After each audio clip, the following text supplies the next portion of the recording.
if you inherit a large amount of money, a lot of people blow through it pretty quickly, and they're back to where they started. When you inherit money, you also have to learn how to manage that money, how to invest it, how to deal with it, how to change your perspective, and what things you can upgrade in your life and what things you should hold off on upgrading in your life. But you have to walk in it. You have to learn to manage that money. They literally say that most people who win the lottery, it doesn't last. They're right back where they started. And you think, wow, I'm set for life. And then they're not. It's all over very quickly. So we're going to talk about walking in it. We're going to use some biblical principles. We're going to hopefully tie it all together. But I just point out, one of the things of walking in honor, Pastor Mark talked about it in his inheriting honor. Part 2, David realized he was not honoring his best friend Jonathan's his memory. After Jonathan died, he said, but I had this friend who honored me and helped me in my struggles. And he reached out and found Jonathan's son, who was still living, and honored him, Mephibosheth, and said, you will eat at my table. You are no longer a beggar. But it restored his inheritance, the land, and everything. But it said, you don't need to go eat on your own place. You have a seat at my table every day. And that is one of the ways we can walk in honor, by honoring those who maybe we owe a debt of gratitude to. Maybe it's someone that we talk about our parents, but a debt of gratitude to our parents. Maybe it's something that we just need to pay back. Maybe it's something for us. 2 Timothy 3:16 through 17.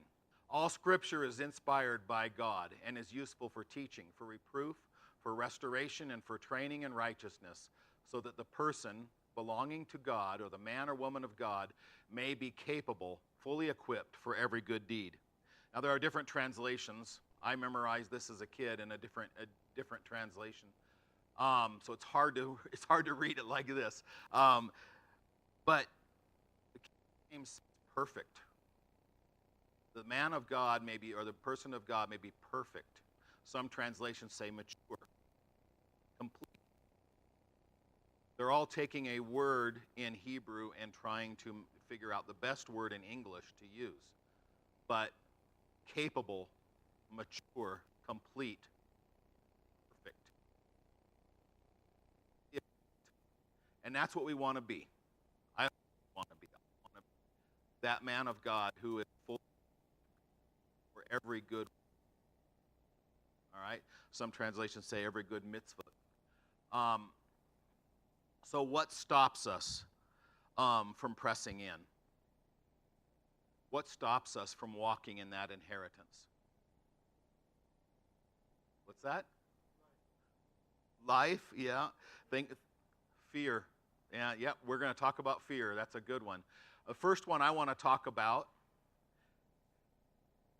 is the hardest crisis comes when we are on the cusp of a breakthrough. We've talked about this. Pastor Wendy just mentioned this. We've mentioned it several times. This is where many people give up, and they forfeit that promotion because you're on the verge of it. In fact, Matt just talked about that. Thank you, Matt. The trials come up, and you just say it's too hard. It's not worth it, and you back off, and you end up, we call it going around the mountain again, like the Israelites wandering in the desert, 40 years to learn the lesson before they're ready. But this is where, as pastors, we often counsel people who come up to tell us they're struggling. We tell them to press in. And that means be part of the community. Hang on to God. Keep a hold of the promise He made to you. If you believe God promised you that you're going to have this breakthrough, that your kids are going to be restored to God, to believing, walking with God, that you're going to get that job that you really need, your finances will get worked out. Keep pressing in. Keep holding on to that, and don't give up. Don't go back to the way things were. The Israelites looked like, they were wandering in the desert. They weren't really wandering. They were being guided through the desert. But they often said, when we were slaves in Egypt, at least we had food on our table. At least we didn't have to worry about when we were going to fill our pitchers with water next. Where's the next oasis? What are we going to do? And they wanted to go back to the pots of boiling meat. I don't know, I don't like boiled meat, but that's literally what they said, We had pots of boiling meat. Let's go back. We had it so good back when we were slaves. And it sounds crazy, but we do that all the time in our lives. We do it. We say, well, at least it was comfortable. I'm used to the way it was.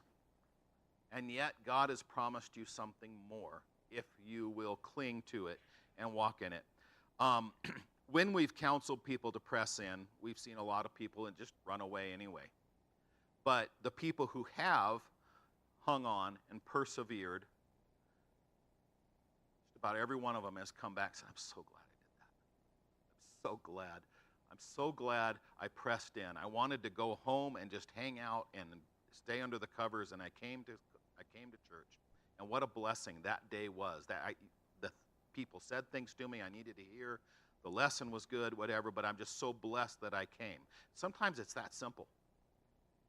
Sometimes it's, I really pressed in, and I finally had that good talk with my parents, my boss, whatever it is.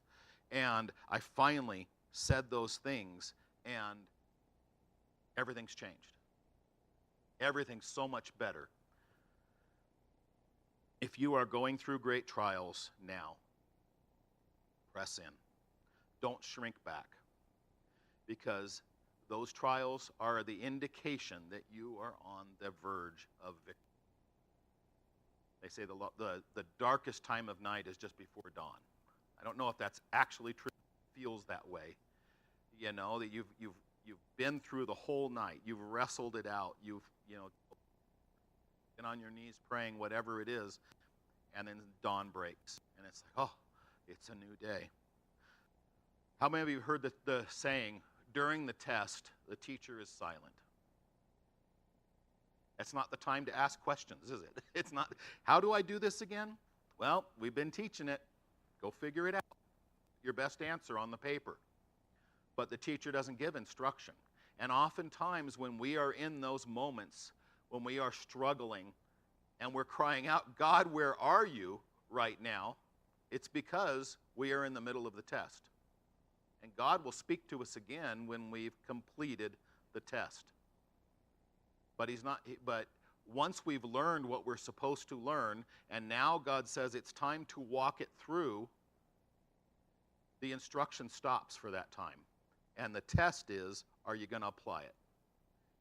So the question to us is, are we going to apply it? And we're going to talk about some things. Proverbs 16:18 says, pride goes before destruction, and a haughty spirit before a fall. One of the things that trips us up so much is pride. And yeah, this is it. This is an image. I actually couldn't find a good image to express what our ego is, and so I asked AI, and that's what AI came up with. The egg of ego on our back, I guess. The ego, let go of my ego. Pride is the reason for a great many of our setbacks. Losing jobs, broken relationships, etc. Now, pride and fear, Pastor Karen, you mentioned fear. Pride and fear go hand in hand. We're going to talk about both a little bit. But pride often sounds things like, that task is beneath me. That's not in my job description, or my boss is just an idiot or a jerk. I'm better than this. I'd never put myself in that situation, judging other people and what they're going through. How often is the root of anger in a given situation really just a reaction of misplaced pride? I know that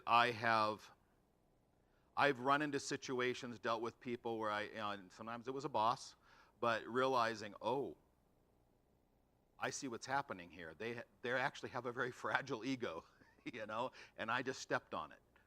And I have to step back and give them a little space.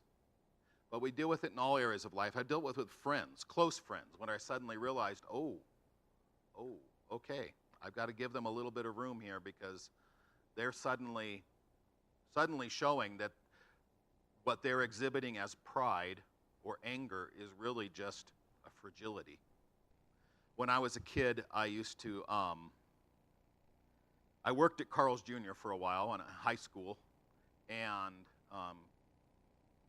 I used to notice every once in a while, the way Carl's Jr. used to have it is they'd have the menu board up there, and they'd have all these pictures of the different hamburgers that looked better than they ever could possibly on your plate. But after they've been wrapped in the foil and squeezed tight.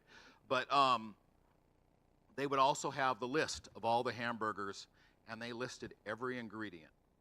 The famous star would tell you what it was and what's on the Western Bacon Cheeseburger and all the different things.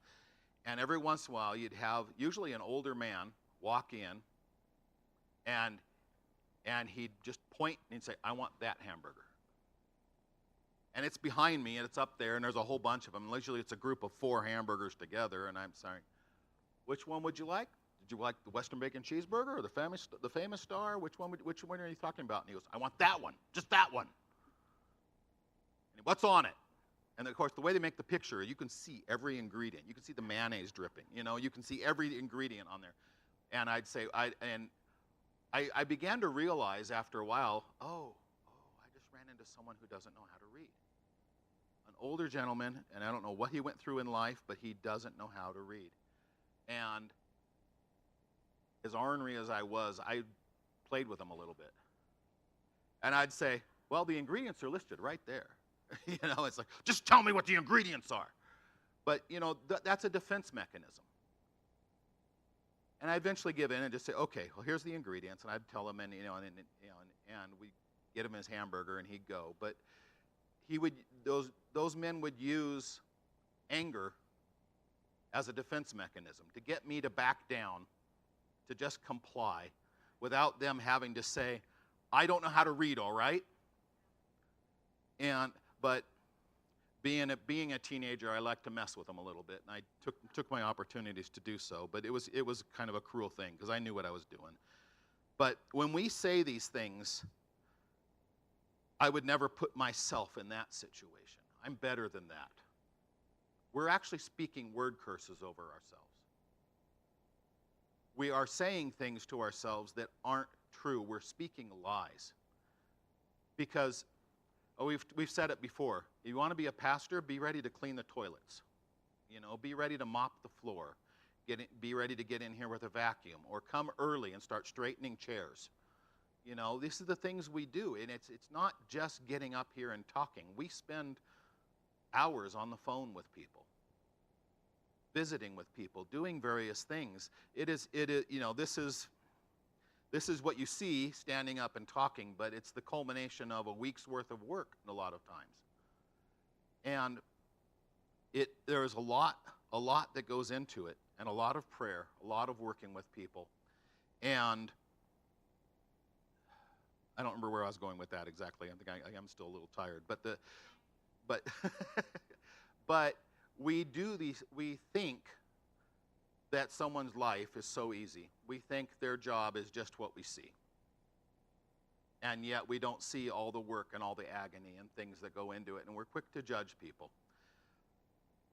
So in Micah 6:8, God says, He has told you, humanity, or oh man, what is good and what Yahweh is seeking from you, only to practice justice, to love mercy, and to walk humbly with your God. Humility is the opposite of the pride, right? When we think we're better than that, we're wrong. We need to be ready to bend down. We need to be able to say, okay, that's not in my job description, but it sure needs to get done. So I will clean the toilets. That's where I was going with it. I'm going to have to get in here and vacuum. We are lucky to have volunteers that do a lot of these things, but there are times we just have to deal with it. We have to run to the church to handle something real quick, break up our day in different ways. But this is normal. I work for a company. I've worked there for many years. But we have this situation we call code red. And it's when a customer needs something desperately. We deal with life and death. Security, software that manages security systems. And if something is down, if something goes wrong at one of our customers' sites, yeah, it can be life and death. It can be a missed fire alarm. It can be a missed burglar alarm. It can be anything. A panic button, I'm having a heart attack kind of panic button. It can be all sorts of things. And we drop everything for it. And sometimes that's what it is. Well, I've got this deadline. I've got to have this done at the end of the day, and I'm not sure how I'm going to get it done. But I have this customer emergency. I'm going to have to figure out how to get both of them done. I've got to drop what I'm doing, change my focus, go help with this customer emergency. And it's oftentimes we get in those situations and we can say, I just don't have time for that. It's not my job. My job is meeting this deadline. But there's an emergency. I'm going to have to do both somehow. And that does require a certain amount of humility. It does require you to say, okay, it's not about me. I'm going to have to meet other people's needs and figure out how to get back to mine in a little while. Because these other people have to come first. And so God wants us to practice justice, to love mercy, and to speak. Oh, I harped on this the other day. I put a little snipe in here. I'm going to leave it there for now. How many things do we add to this list? The things that God wants us to do. My little snipe was, and speak in tongues. Okay, it's my pet peeve of the week, I guess, for people who put that at the top of their list. But God wants a very simple thing from us. How many are old enough to remember the TV show Kung Fu? Okay, Kung Fu. And it would always start, the intro, kind of a long intro as him growing up in this, this Chinese monastery. But in learning the art of Kung Fu and to walk as this Chinese monk, the master teacher he would call him master, but he would say, when you can snatch this pebble from my hand, you are ready. And that was grasshopper, that's right. He called the boy grasshopper. But he had to go through and learn to use throwing stars and throw spears and do the fighting and, Kung Fu, the art of the empty hand. But he had to learn how to fight. He had to learn the defenses and all the practices of it. But his teacher, reduced it down to one thing. When you can snatch this pebble from my hand. As you get older, you start to really, as a kid, I always thought, oh, okay. Somehow that's supposed to represent all that you've learned. And eventually you finally figure it out. When the teacher finally lets you snatch the pebble, the teacher is saying you're ready. But God wants simple things, small list of things, really. That's the heart of it. We try to complicate it. We try to say, oh, well, I have to do this, and I have to do this, and so many things, and I've got to read my Bible every day. It's a good thing. I've got to memorize Scripture. It's a good thing, but that's not on this list.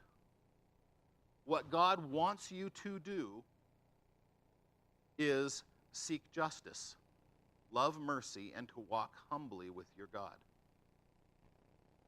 Walking humbly means not saying, well, God, that's beneath me. I'm not going to go over and talk to that guy. That guy probably smells. That's beneath me. I'm not going to buy a meal for that person on the street. That's beneath me. But the humility is, God, yeah, hineni, here am I. Send me. I'll do those menial tasks. I'll do it because I believe there's something more in it. And this fly has decided that I am his choice victim right now. All right, so let's talk about the next thing real quick. Fear. And I already mentioned fear and pride often go hand in hand. But I've seen a lot of people that are just afraid that we'll see who they are. And I think I've been that person at times. But a lot of the fear that drives us is, oh, I've up this cardboard cutout of who I'm supposed to be, and you might see who's really standing behind the curtain, right? Pay no attention to the man behind the curtain, as the old saying goes. We put up this front. We want to appear like we've got it all together, that we've come into church and we've got our tzitzits on, and we got our Bible in our hand, and boy, don't we look religious, but the truth is, most of us have kind of a mess going on in the background, something that we're struggling with. And it might be a big mess, might be a little mess, but are we afraid that people are going to see it? And we put up all sorts of defenses because we're afraid. But it robs us of that honor. It robs us of pressing in and being part of the community and growing when we're all worried about the Hollywood movie set that's the facade and there's nothing behind it. That's not really a general store on that Western Street. It's just pieces of glass and a door and a sign that says general store. You can say things like, I will never be like my mom or dad. I said that as a kid. I thought there were such injustices that were done to me as a kid, and I'm never going to be that way. And I am. I caught myself saying the same things to my daughter and our kids, and half of those things that I swore I'd never do, I don't remember what it was. Couldn't tell you what the details were, but boy, it hurt me at that time when I was a kid because life was so unjust. But we can say, why bother? Why bother trying? I'm just going to fail anyway. That stops a lot of us from doing things. But it's really just fear speaking. I don't want to fail. My first wife, she wanted to learn German. She wanted to learn different languages. German was one of the first ones she picked. But one of her failures in wanting to learn to speak German was she didn't want to practice it in front of people. She wanted to practice it until she could walk out and speak fluently. That's not how it works. She learned a lot, but at the same time, she never got to the point where she could even be fluent in restaurant, like we call restaurant Spanish or whatever. She never quite got there because she had the mindset that it's got to be right before I put it out there because I don't want to mess it up. But you have to. You have to get out there and you have to make mistakes. And maybe have someone laugh at you for the thing you said that didn't mean what you thought it meant, And there's actually a Talmudic saying, Dennis Prager has said it about learning languages. In fact, he said, the people who are easily embarrassed never learn. You've got to get out there. Don't be afraid that someone's going to see the mess, because we've all got a mess somewhere. We've all had to clean up messes. And maybe if Jimmy here has cleaned up the kind of mess that I'm struggling with, he might have words of wisdom for me. He might be able to tell me, this is how I got past this. And if I'm afraid he's going to see it, I'm not going to get that wisdom. I'm not going to get that help.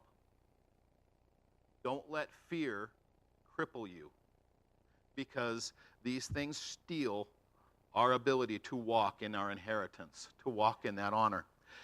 I must not be likable or lovable. How many of us said that? Everyone likes them, but they don't like me. I saw that, Ann. Thank you. Everyone does that. And it's not just you. It's not just kids. There are plenty of adults who say, I am just not worthy. I'm not likable. I don't look good enough. I'm not tall enough. I don't have enough hair. Whatever it is, everybody's got something on their list. I know they're just going to reject me anyway. And how many guys remember being young enough to try and ask a girl out on the first date and think, that first time, The first time you ever asked a girl out and you think, she's just going to say no. Why would I bother? I got to stick my neck out there and get it chopped off, It can be a hard thing. But, after you do it, you think, oh, she's actually going to go out with me. That's cool, Maybe I'm not that ugly after all. I don't know, whatever it is. Maybe I'm not that nerdy. God must not love me as much as them. Look at all the blessings that they have. Look at how perfect their life is on Facebook, Instagram, whatever, wherever they're posting it. And my life is a mess. Don't be fooled by everyone's vacation photos. It doesn't mean their life is all together and they've made all that money and they can afford to travel the world. They're probably, maxed out their credit cards trying to get to Costa Rica, whatever it is. I am not worthy or good enough. I said that. I always get rejected. How about that one? It always happens to me. It always happens to me. I am just an annoyance. How about that one? All I do is annoy people. These are lies we speak over ourselves, and it robs us. It robs us of our inheritance. He or she thinks I'm stupid. You can say things like, I'm not capable, or you can change your thoughts and start saying things like, I'm not capable yet. Okay? I know that when going back to Carl's Jr., I remember the day when the manager asked me to be a shift lead, and then the day, okay, we want you to be an assistant manager. And I remember thinking, assistant manager, I don't think I'm ready for that. I don't, and I told me, the manager at the time, Judy, she looked at me, she says, no one's ever ready. You're just going to have to step into it, and you'll figure it out. You can do this, but you're just going to have to step into it. And yeah, I did have to figure it out. It took a while, and I made plenty of mistakes. And, and have to be pulled aside. It's like, I know the orders are running behind, but you can't step in and cook the burgers for them. They're going to have to figure it out. Because when you're focused on the burgers, you're not focused on the dining room. You're not focused on whether the fries are going out or the drinks are getting filled. As an assistant manager, you can't do that. You can't step in and say, I can cook the burgers faster, I'll just get this caught up. You can't do that because you have to have a different focus. But oftentimes we just don't see that we're ready. I can make those hamburgers really fast. Why would you want to pull me out of that line and have me standing back watching everyone working? Why? But and talking to the disgruntled customer, whose burger took too long to get to them, whatever it is. And I know it sounds simple, but we struggle with these things on every level.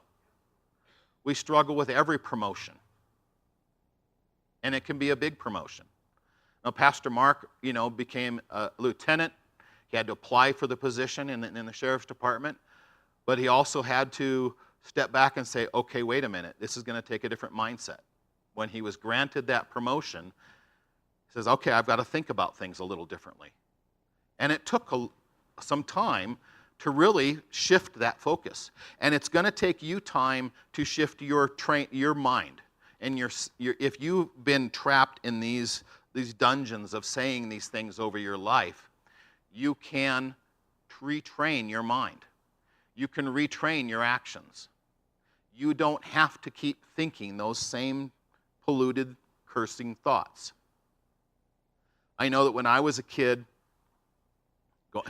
pulling a lot of stories from my youth, I guess, today, but I remember being just out of high school and standing in the line, I think it was for a movie, waiting to get into a movie, and there were girls behind me that I knew from high school, and I heard them laughing.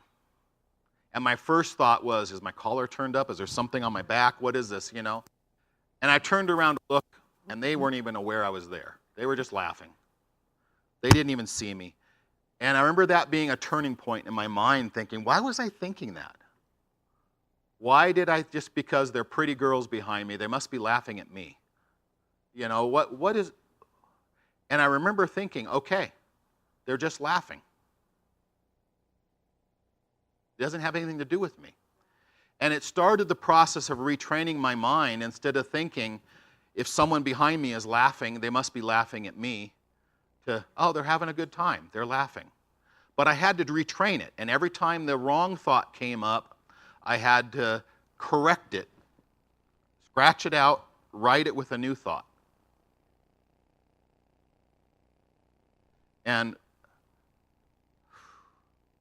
when my first wife was we were battling cancer for several years, I remember Jill saying, driving down the street, and she would look at other people in their cars, going to work, going to the store, wherever they were headed, and she said, she was jealous of them because they had normal lives. They were just doing the normal things. But then she had to confess that. She said, I don't know why I thought that. You know, they could be going through a divorce. They could have just lost their parent. They could have been doing anything, but because they look normal driving down the street, they must have life better than me. We can all get entrapped in those things, especially when we're in the midst of our struggle. Everybody else has it better than us. But those are lies. We speak those lies over ourselves, and it drags us down, and it keeps us from recognizing who we really are, the blessings we are actually walking in, and the inheritance that we have if we can just walk in it. I did the same thing after she died. I remember driving around and thinking, look, these people have normal lives, you know. My life has just been crushed, and here it is, you know, all these normal people. And I remember that conversation and went back to it and thought, yeah, and I retrained my thoughts. I have to say, yeah, they have problems too. I just don't see them. You are not any different than anybody else. Your struggles are that are common to man. And you don't have to be afraid. You don't have to walk in fear. You don't have to speak those lies over yourself. Because God says you're a child of the King. And He has inheritance for you to step into. But you're going to have to learn to think about yourself a little differently. For God, 2 Timothy 1:7, for God has not given us the spirit of timidity. Many translations say fear, but of power, love, and self-control, self-discipline, sound mind. We are not called to walk in fear. As the book of Joshua starts, be strong and courageous. I love that word, chazak. It just sounds great. It's powerful. You know, it's like a battle cry. Be strong and courageous. Do not be afraid. For the God who created the universe lives in you and shines out through you, and everywhere you step is holy ground. So what are we afraid of, really? We're afraid of little things. And we set up pride as a defense mechanism because we're afraid someone's going to see us for who we really are. But God has for you power, love, and self-control. If you have power in your life, and if you have self-control in your life, that means you can bring your thoughts captive. You can tell yourself, yeah, I don't want to do that thing, but I'm going to do it anyway. They say, I heard it, I think, first after 9/11, but a hero is the person who's running the wrong direction. Everyone's running away, and they're running right into the trouble.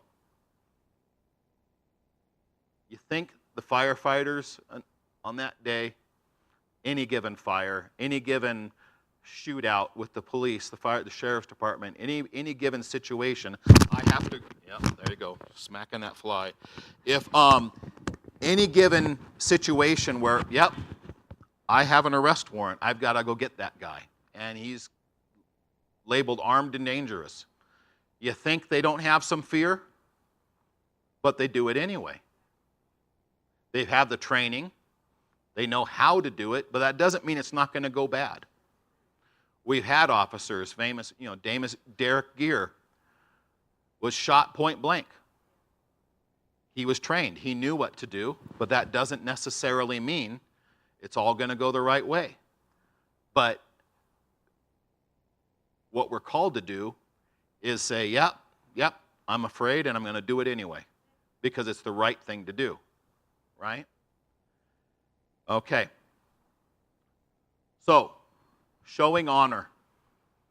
When we walk in honor, when we show honor, it communicates confidence and strength. And you may not feel that confidence and strength. You may feel fear in your life. But it communicates to others that you're confident and you're strong. And it's more than just the false pride. Because you are, when you step out of your fear and you say, I'm going to do it anyway, that is strength. It really is strength. Showing honor gives confidence and strength to others. It's contagious. Courage is contagious. And believe it or not, when you show honor to other people and you lift them up and they show honor back to you, you're going to find out how contagious it is. Showing honor encourages others to show you honor. I touched on that. Fear breeds fear. False pride breeds false honor and shame. But when you show honor, it breathes life into yourself and others. It dispels fear, doubt, and false pride. When you say things like, yes, sir, yes, ma'am. I mean, we train our kids to do that. But we do that when we do that to our boss. I'm right on it. I'm on it, Or, yeah, I'm on this other task right now. Can I do that next? Can I get that to you by the end of the day?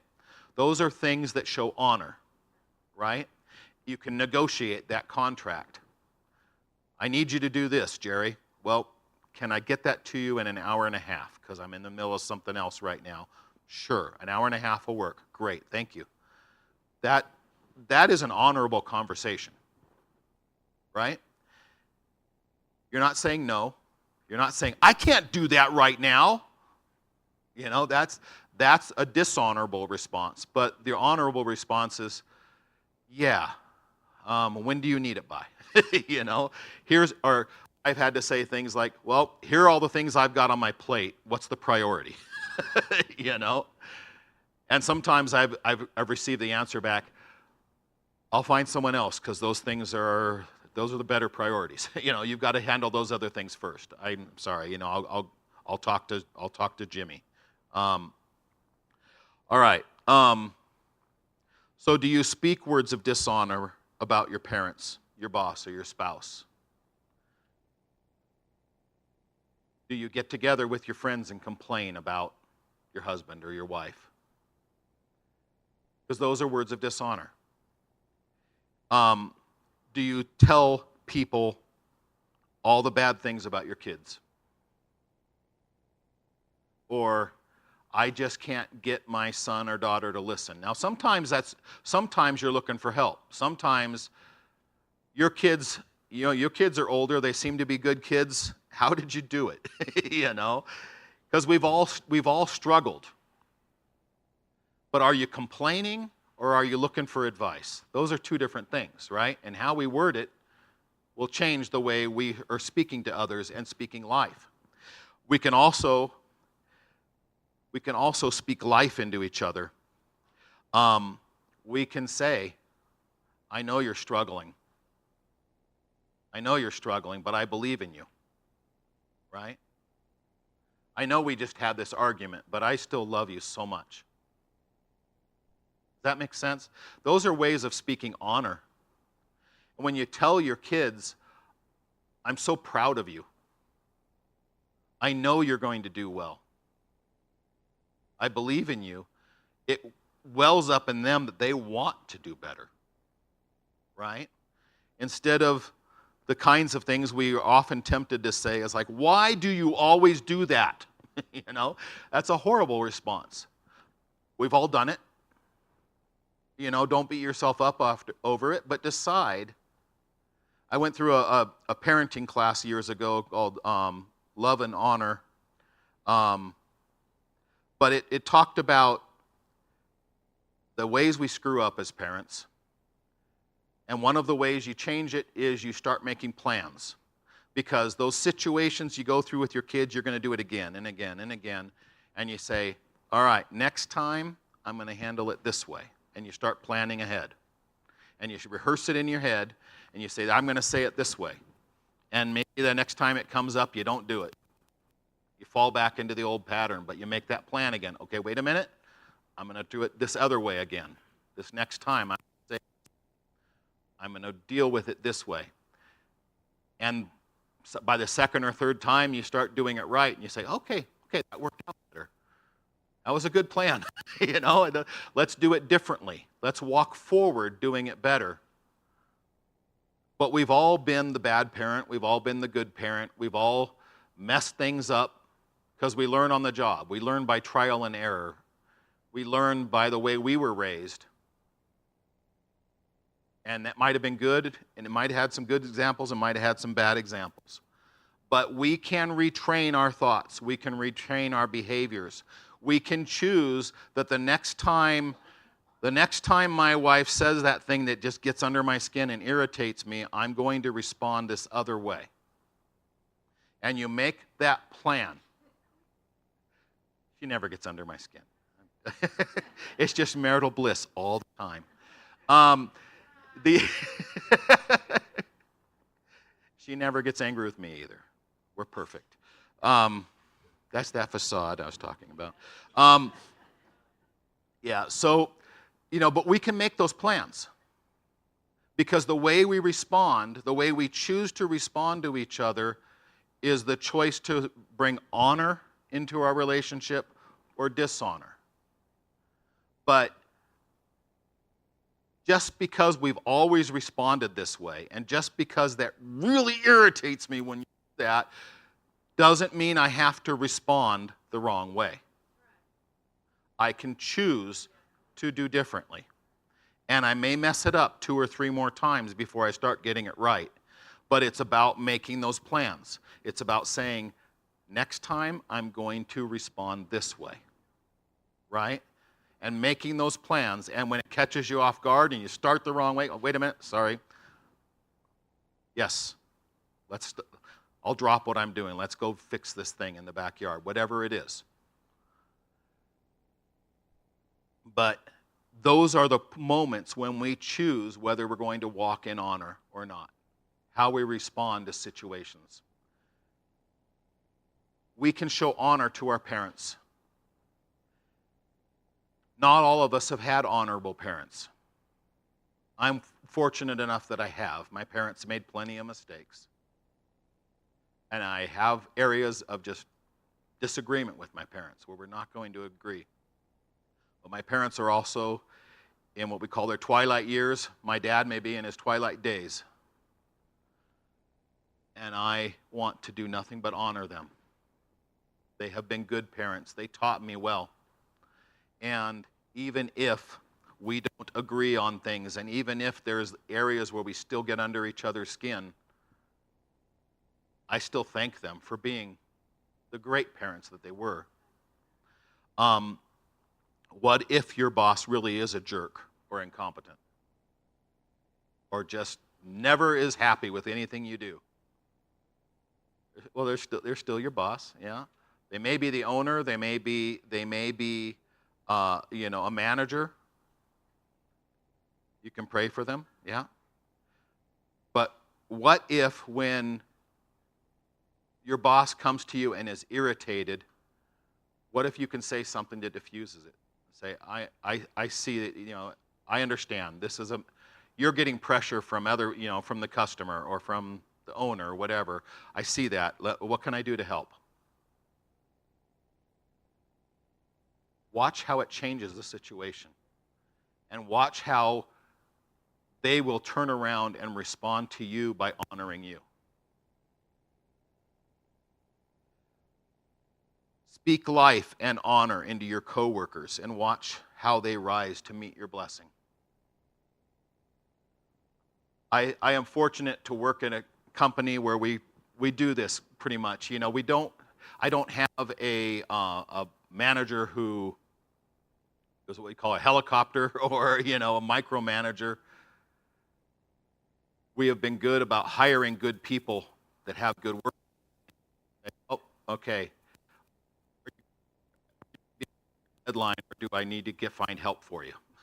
You know, and people just say it flat out. Yeah, I'm struggling. I don't know if I'm going to make this one, but I think I've got it. Okay, we're good. You know, or if you start getting bogged down, let me know, so I can find someone who can jump in and help you. Or we have to renegotiate something with the customer, whatever it is, and it's so freeing to have those kinds of conversations, because I've certainly worked for people who don't treat you that way. How much energy do you spend complaining about or criticizing someone else? Your husband, your wife, your boss, your coworker. How many people have ever had an annoying coworker? You don't even have to say now, but ever that person is like, oh, you know, what are we going to do? But how you treat them can change the way that they treat you, the way that they react. You may not be able to change a lazy person into a hard worker, but you might be able to change something for the better and change the dynamic you have between you. Yep. Oh, yeah, I didn't. Reason more. Thank you. Speak life and honor into your children and watch them blossom.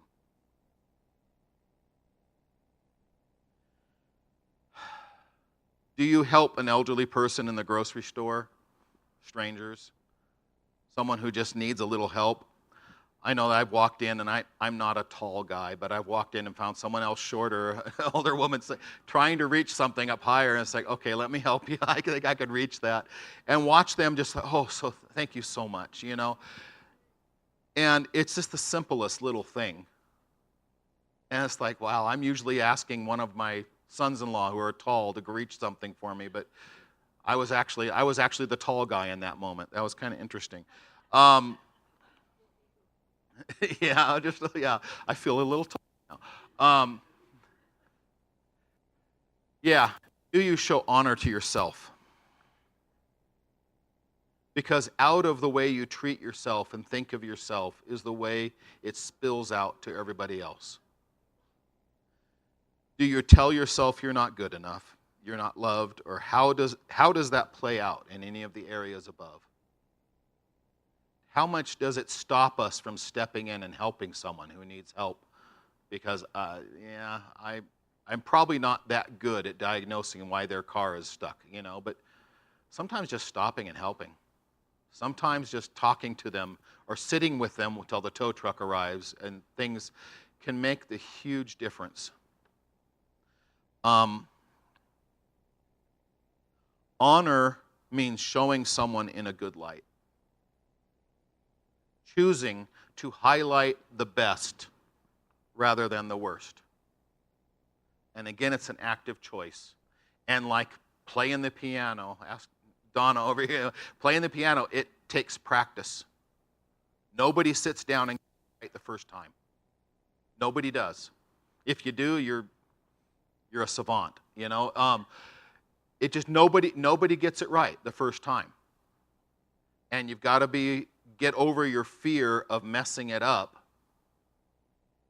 and just go in and do it anyway, and you get better at it. And it takes time to adjust. It takes time to get better at it. I mentioned that. So, have you noticed who's missing from this list? God, good answer. Proverbs 6:16 through 19 says, 6 things Yahweh hates. Yes, 7 are abominations. Young people, did you hear that? God is the first person to give you a 6-7 right there. 6 things Yahweh hates. Yes, 7 are abominations to him: haughty eyes, a lying tongue, and hands that shed innocent blood. God hates those things. A lying tongue, but I think there's an implication in there. Mouths that speak evil. A heart that plots wicked schemes. Feet that run to evil, and a false witness who sprouts lies, and one who stirs up strife among brothers. Now the commandment is don't bear false witness, and it implies like a court situation. Don't say he done it when he's not the guy who done it, right? Don't say he didn't do it when he is the guy who did it. Don't bear false witness. Don't have someone else pay a price for a crime they didn't commit just because you don't like them. Well, they deserve it anyway. But false witness can apply in so many ways. Speaking the worst of someone, highlighting the worst of someone, is a form of false witness. When you speak the best out of someone, when you call out their best attributes, you are bringing honor to them, but you are also acting like the priest. You are redeeming a multitude of sins when you call out the best behavior in people, the best responses. And you can do it to yourself and you can do it to others. So, honoring God. I have my note here. God cares much more about our actions than our thoughts. There's very little in Scripture that talks about our thoughts. It does, but far more of the emphasis is on our actions. You can think badly of someone, but you can step in and help them, honor them, and I think that's the better of the two. But if our thoughts drive our actions, we also must bring our thoughts under control, or our actions will never improve. It's kind of the cart and the horse, is the engine pulling the train or is the caboose pushing it? And sometimes you have an engine on both ends of the train, and one's pushing and one's pulling. But there is kind of a push-pull effect between our actions and our thoughts. But our thoughts can be some of the hardest to get right. But there's also, the old saying, fake it till you make it. It's not about being false. It's about doing the right thing, despite what you really want to do, doing the right thing, and your heart will catch up. Your heart really is the caboose that comes along later in most situations. James chapter 3, 2-6 says, "For we all stumble in many ways. If someone does not stumble in what he says, he is a mature man who can bridle his whole body." The tongue. If we put a bit into a horse's mouth to make it obey us, we control his whole body as well. And think of a ship. Although it is huge and is driven by strong winds, yet the pilot can steer it wherever he wants with just a small rudder. So too is the tongue. It is a tiny part of the body, yet it boasts great things. See how a little fire sets a whole forest ablaze. Yes, the tongue is a fire, a world of wickedness. The tongue is so placed in our body that it defiles every part of it, setting ablaze the whole of our life, and it is set on fire by Gehenna itself. Now, Gehenna is a representative of hell. It was the place outside the city where the trash is always burning. And the fire never goes out. It's always hot. It always smells bad. But it's a representation of hell, essentially. You throw a piece of trash in the fire, and the fire catches that, and Gehenna burns everything. So let's keep going. I want to move on to verses 7 through 10 too. "For every species of beast and birds, reptiles and sea creatures is tamed and has been tamed by mankind. But no human being can tame the tongue. It is a restless evil full of deadly poison." Now that's a very cynical way of looking at it.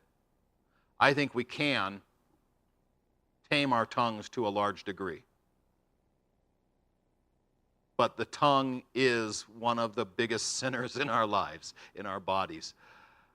For with it we bless Yahweh our Father, and with it we curse people who are made in the image of God. We've said that a couple times this week, haven't we? Look around and see, do you recognize God shining out through your neighbor, through your husband, your wife, your children, the person sitting next to you, across from you? Our relationship with each other is a reflection of our relationship with God. You cannot have a good relationship with God if you've got the whole mess of your life having bad relationships with people. That doesn't mean you might not have one person that you really struggle with. It doesn't mean you're not having difficult relationships. But the way we treat others is a reflection of how we walk with God. How we choose to honor people, or do we tear them down? You cannot have a good relationship with God if you're just tearing other people down. Can't. From the same mouth comes blessing and cursing. My brothers and sisters, these things should not be. It goes on to talk about, can a spring give you both fresh water and salt water? Can a grapevine bear figs? You're one or the other. Are you going to be that spring of fresh water, or are you going to be that spring of bitter, salty water? We choose. I don't have this in my notes, but I want to say, the Bible, I've had a few discussions with people this week, and the Bible talks about, in the book of Revelation, those who have the mark of God on their right hand and forehead. There's an awful lot of focus on the mark of the beast on the right hand and the forehead of those who aren't called by God. But we've talked very little about the mark of God on us. And the funny thing is, when you look at Scripture, sometimes it talks about God placing His mark on you, but oftentimes it says, you are to place God's mark on your right hand and forehead. It's up to you. And it does go both ways. We have to choose. Are we going to carry His name in the right way? Are we going to put His mark on us by walking in His ways? You have that choice. And it's up to you whether you're going to walk in it or you're going to walk, which mark you're going to have on you. And when people see you, which mark are they going to see? Say that again? His mark will always wash away and trump Satan's mark. But we can still choose the wrong mark. Start with your words. Then, do I have it? Okay, start with your words. I remember when I was in high school wrestling, the coach would always say, where the head goes, the body must follow. And it gets a little brutal in wrestling sometimes, but when you start controlling, you get someone in a head and arm, and you go for the takedown, you turn their head and you roll them, their whole body comes around, and it's just who gets the leverage on the other one first. But where our head goes, our thoughts and our heart will follow too. And you do have to train yourself to say the right words. And it does take time, and it does take retraining, it does take practice. Add your actions. That come up? Yep, okay. Your thoughts are where the biggest battles will take place. But if you try to get your thoughts in line first, you are probably fighting a losing battle. So I recommend you get your actions set first. Start speaking life. Speak the words, do the right things despite your fear, despite your pride, and your heart will catch up. And when your heart catches up, your mind, your thoughts will catch up. So do your thoughts dwell on arguments, complaints, or grievances? Or do your thoughts thank God for the blessings for this person in your life? Go ahead. Okay, sorry. I thought you had something to say. Speak the words and then silently tell your thoughts to get in line. You can practice your thoughts. When the wrong thoughts go through your head, visually, in your mind, cross them out and rewrite them the way they should be. And it might take a week, it might take 6 months, it might take a year or more, depending on how entrenched your thoughts are in the wrong direction, how big of a groove you've made in that road. But you can retrain those thoughts. You can tell yourself, I am going to think that differently, and retrain it.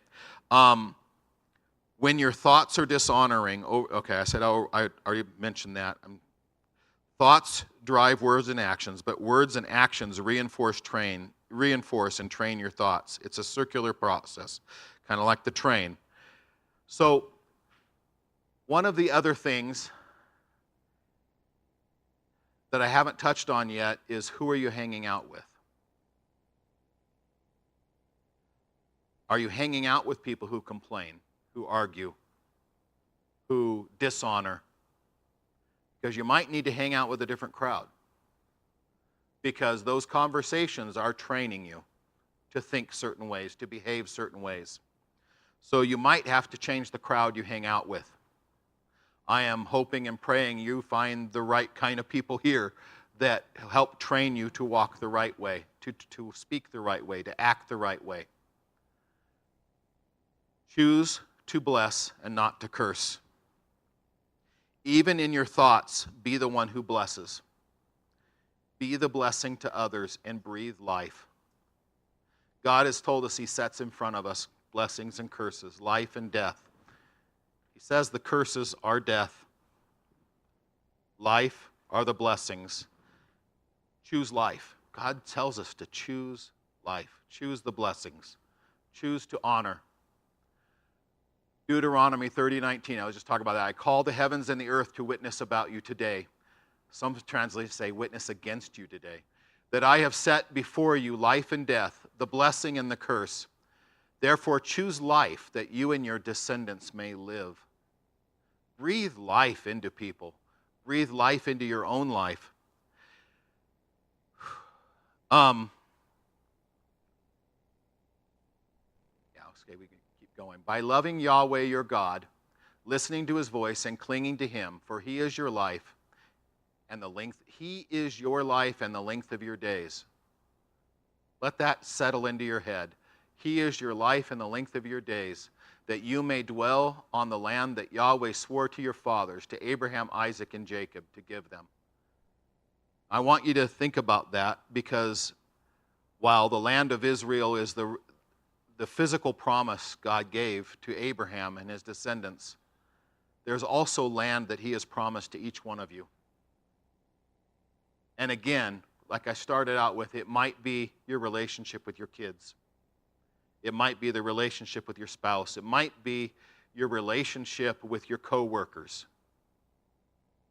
What land has God promised you?